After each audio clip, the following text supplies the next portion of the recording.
नमस्ते मु आपण करियो श्रीमद् भगवद गीता काली 34-35 नंबर श्लोकटी कहती आज 36-37 नंबर श्लोकटी कहूँ। यह 36 नंबर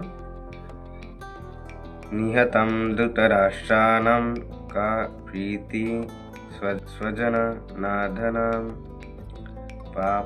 पापं मे भाष्ये दस्मिनाम् अत्वो त्वे तानातिहीने।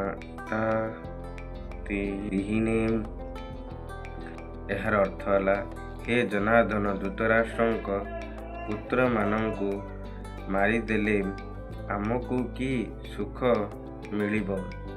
एही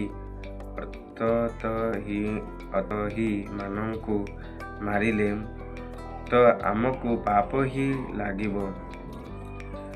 आपरे श्लोक है 36 नंबर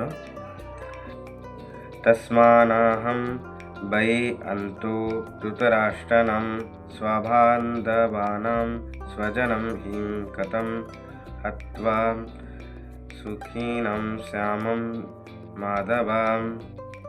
यार अर्थ है तेणु हे माधव निजर बांधव्य दुर्योधन आदि को मारिबा आम पक्षरे उचित हेब नहीं, कारण निज कुटुंब लोक को मारी आमे किपरि सुखी हेई पारिबु।